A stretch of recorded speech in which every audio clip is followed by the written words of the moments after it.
Om Swastiastu. Hey, what's up smart people? Bagaimana kabar kalian semua? Semoga dalam keadaan baik-baik saja ya.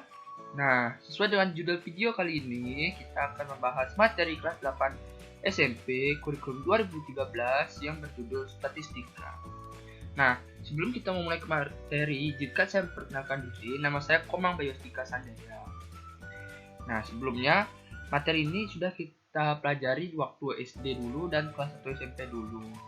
Namun di saat SD itu cuma mempelajari dasar-dasarnya saja dalam membaca tabel atau menghitung diagram batang mungkin. Itu kita cuma mempelajari dasar-dasarnya. Nah, saya di sini akan menjelaskan materi lanjutan dari SD dan SMP kelas 1. Nah, sebelumnya teman-teman sudah pada tahu apa itu statistika? Belum ya? Mungkin ada yang sudah tahu, mungkin ada yang sudah tahu atau beberapa ada yang belum tahu. Makanya mari kita lanjut ke penjelasan atau pengenalan statistika.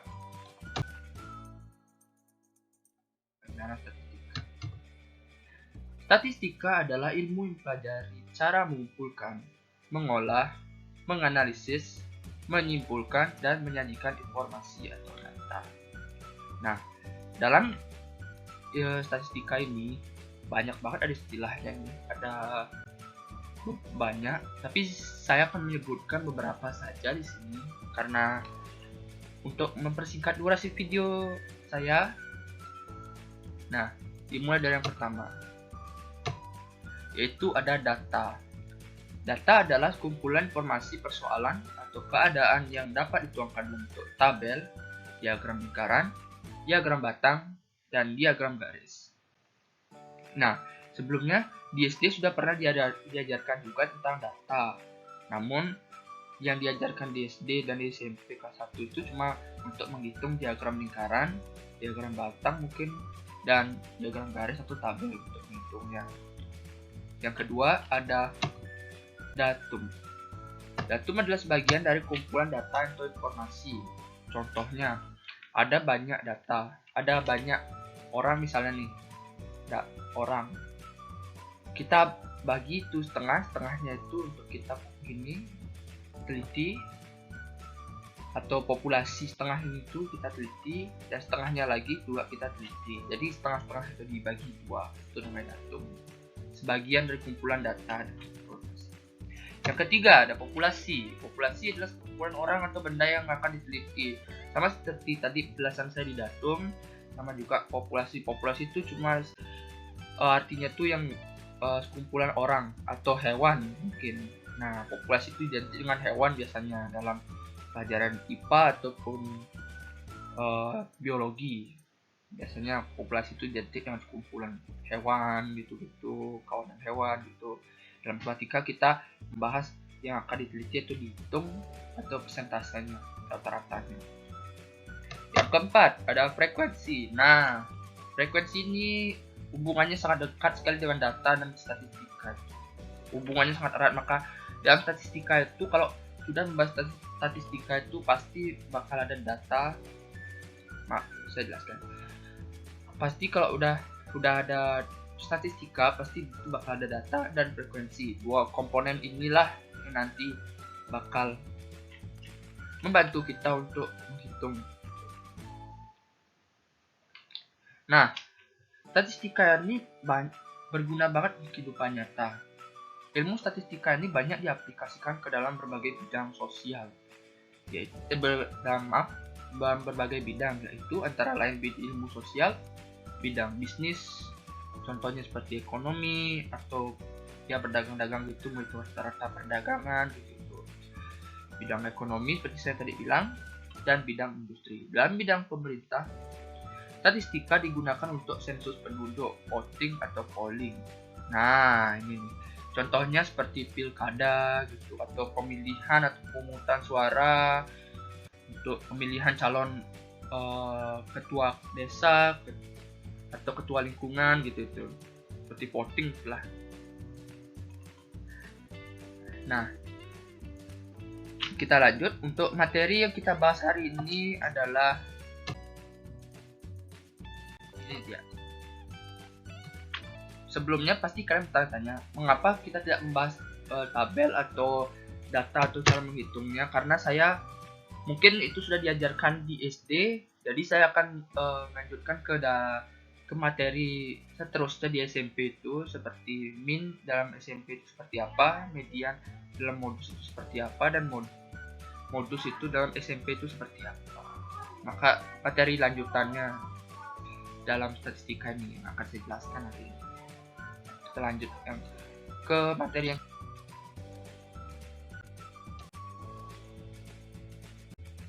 min.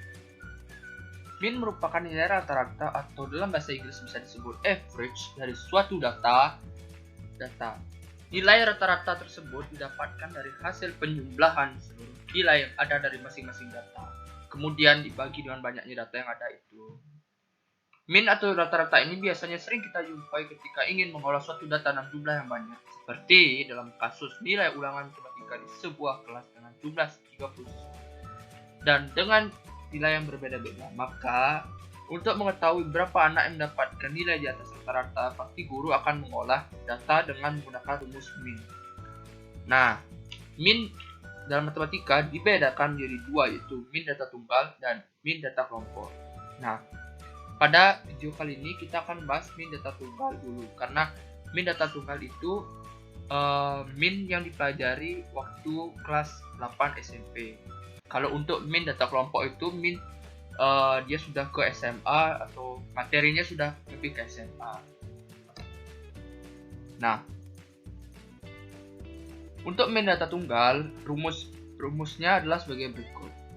X sama dengan jumlah semua nilai dibagi banyaknya data. Nah, berikut ini adalah rumus.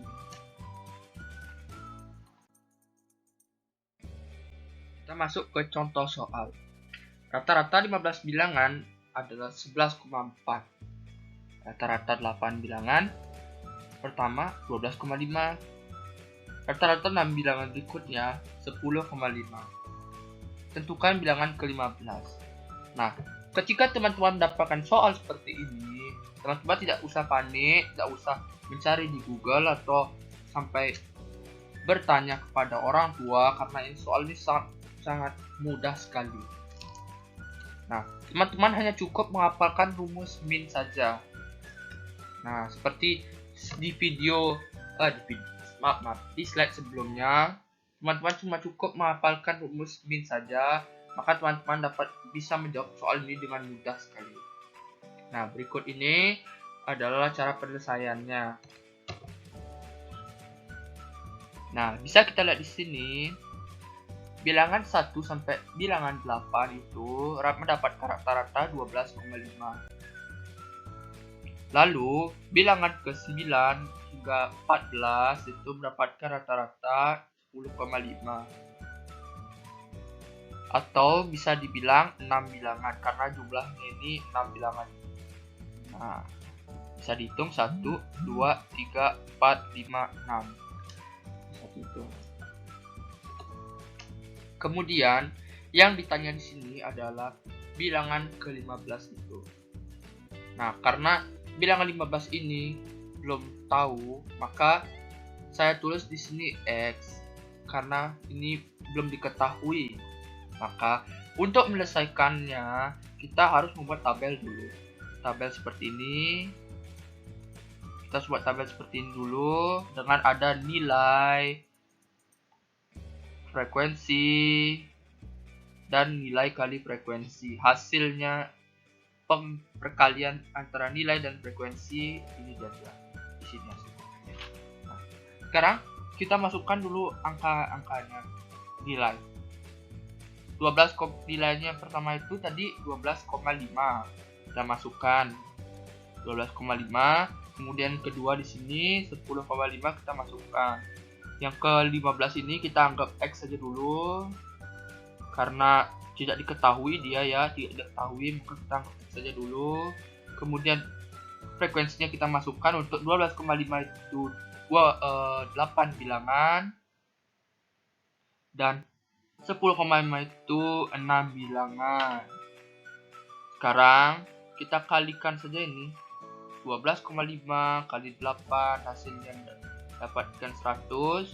10,5 kali 6 dapatkan hasil 63. Setelah mendapatkan hasilnya ini, kita tambahkan saja ini. Oh ya, teman-teman pasti bertanya dari mana mendapatkan satu ini ya, karena di frekuensi bilangan ke-15 ini kita anggap satu saja karena belum diketahui, jadi kita anggap frekuensinya ini satu saja dulu.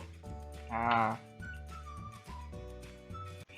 8 tambah 6 tambah 1 hasilnya 15. 100 tambah 163 hasilnya adalah 163 plus X atau 163X.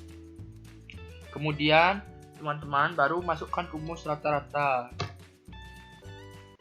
Nah, rumus rata-rata tadi yang saya bilang tadi adalah jumlah nilai dibagi jumlah data. Sekarang kita masukkan angka-angkanya tadi yang sudah kita selesaikan di sini, yaitu ini dan ini. Nah, rata-rata sini kita masukkan ini 11,4 karena di soal ini dikatakan rata-rata 15 bilangan itu 11,4. Jadi kita masukkan 11,4 di sini ke dalam rata-rata. Terus jumlah nilai kita masukkan 163 atau 163 tambah X atau 163X per 15 itu untuk jumlah datanya yang ini. Jumlah datanya. Kemudian untuk menyelesaikan ini soal seperti ini, untuk menyelesaikan ini kita hanya perlu mengalihkan jumlah data dengan rata-ratanya, yaitu 15 dikali 11,4 dikali. Nah, kita mendapatkan hasil 171. Karena saya sudah menghitungnya di buku, maka mendapatkan 171 hasilnya. Nah, 171 sama dengan kita masukkan jumlah nilainya ke bawah sekarang. Nah, 163X. Karena X belum diketahui, maka akan kita mencari X. X kita bawa ke depan, jadi ke sini X-nya sama dengan 171 dari tambah menjadi berkurang, jadinya 171 dikurang 163 mendapatkan hasil 8, maka X sama dengan 8. Nah, kita lanjut.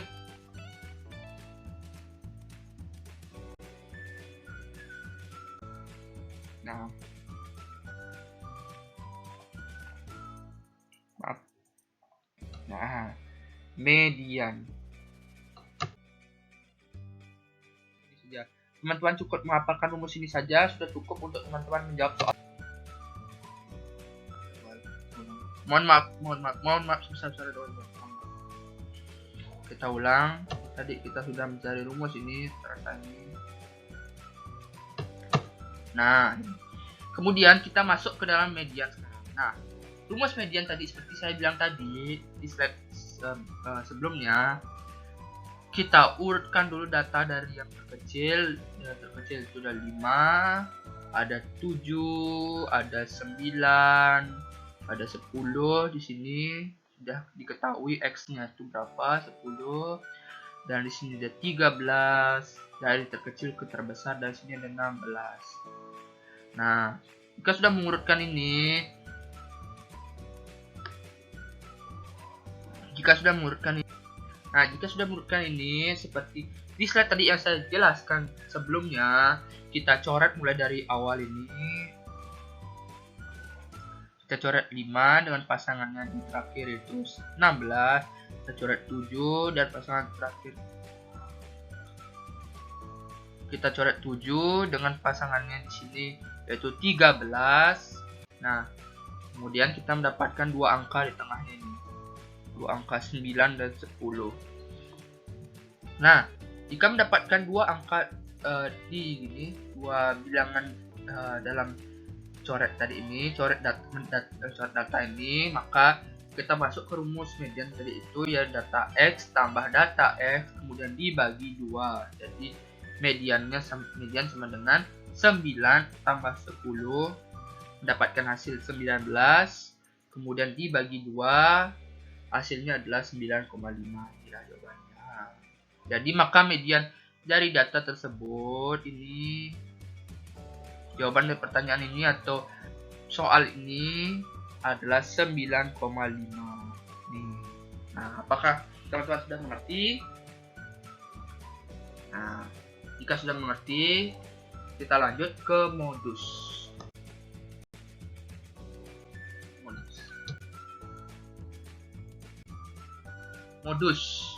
Nah, ada dua pengertian modus. Ada modus dalam real life atau bahasa gaulnya apa, lupa saya bahasa gaul modus itu apa. Pokoknya modus, saya bawa anak-anak adik kelas saya dulu sering banget bicarakan tentang modus itu apa. Modus bukanlah modus matematika ya, ini ada modus apa itu, pokoknya percintaan lah gitu ya, itu urusan mereka. Kita lanjut ke materi. Modus dalam matematika ini berarti nilai yang paling sering muncul dari suatu kelompok data, atau dalam misalkan modus bisa juga disebut nilai yang paling banyak atau sering muncul, atau nilai yang frekuensinya paling tinggi. Untuk menghitung atau mencari modus dari suatu data tunggal ini sangat mudah sekali. Modus itu caranya sangat mudah karena frekuensi mana yang paling banyak atau data mana yang paling banyak atau yang paling sering muncul itu adalah modusnya. Jadi sangat gampang sekali mencari modusnya. Nah, karena dalam modus ini juga tidak banyak saya menjelaskan, karena teman-teman juga saya yakin sudah paham, atau bu guru juga mungkin mengerti tentang modus ini, maka saya akan lanjut ke contoh soalnya nih. Contoh soalnya,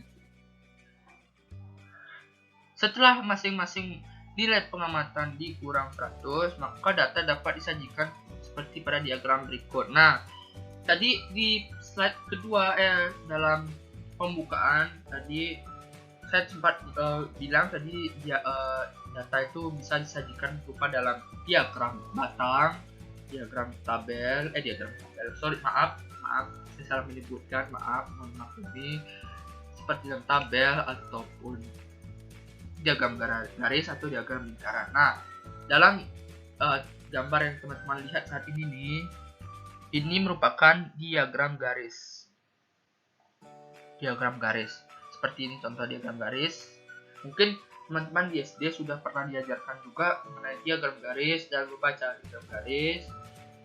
Prinsip dari diagram garis ini sama seperti prinsip diagram batang, cuma diagram batang itu dia akan lurus seperti begini. Seperti ini diagram batang nanti. Nah, seperti ini diagram batang.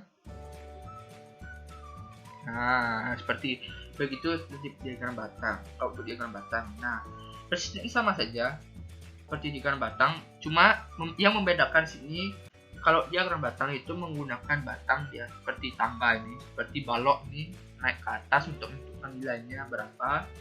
Kalau diagram garis kita tinggal menarik garis dari frekuensi ini, kemudian kita tarik garisnya sesuai dengan nilai pengamatan di bawah ini. Nilai pengamatan di bawah ini kita tarik ke sini. Nah, ini dia. Kembali ke soal. Modus dari data aslinya adalah modus. Teman-teman pasti mengiranya jawabannya langsung 9. Salah, teman-teman. Itu sangat salah besar, karena teman-teman itu jangan sampai terkecoh dengan soal seperti ini. Apalagi teman-teman UTS atau UAS mendapatkan soal seperti ini, jangan sampai terkecoh, karena soal ini benar-benar sangat menjebak sekali. Karena perhatikan sekali lagi di soal ini, setelah masing-masing nilai pengamatan dikurang 100, ada kata dikurang 100, maka penyelesaiannya seperti ini. Jadi nilai kita diketahui dulu nilai pengamatannya dengan frekuensi terbesar adalah 4. Ini seperti saya bilang ya, dengan nilai pengamatan dengan frekuensi terbesar itu 9. Jangan teman-teman anggap ini bonusnya ini 9. Enggak, jawabannya tidak 9, frekuensinya 9. Jadi teman-teman tinggal masukin saja rumusnya. Karena di sini dikatakan dikurang 100, maka modusnya rumusnya itu kita tambah saja 100 ini ditambah dengan nilai pengamatan yang terbanyak itu dengan frekuensi terbanyak itu 4. Maka kita 100 tambah 4 maka mendapatkan hasilnya 104. Nah, gampang bukan? Nah, jadi teman-teman itu jangan sampai terkecoh dengan soal seperti ini, karena soal ini benar-benar sangat menjebak sekali. Walaupun hanya soal gambar seperti ini, biasanya teman-teman sampai mencari di Google atau benar-benar sebenarnya tidak perlu, karena tanpa Google pun kita bisa. Coba teman-teman itu untuk tidak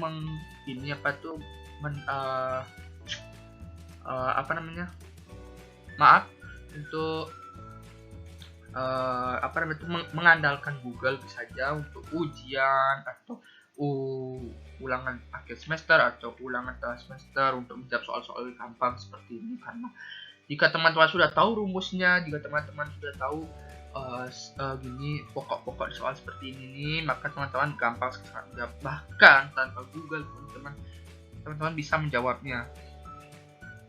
Nah, jawaban 104. Sudah video pembelajaran dari saya ini, saya Kumam Bayastika Sanjaya mengucapkan mohon maaf sebesar-besarnya apabila ada kesalahan atau gangguan atau kata-kata yang saya salah ucap atau mungkin masih kurang memungkinkan lagi presentasi ini. Saya mohon maaf sebesar-besarnya kepada teman-teman yang menonton atau guru-guru yang menonton ini. Jadi mohon dimaklumi, saya Kumam Bayastika pamit. Om Santi Santi Santi Om. Selamat pagi semuanya.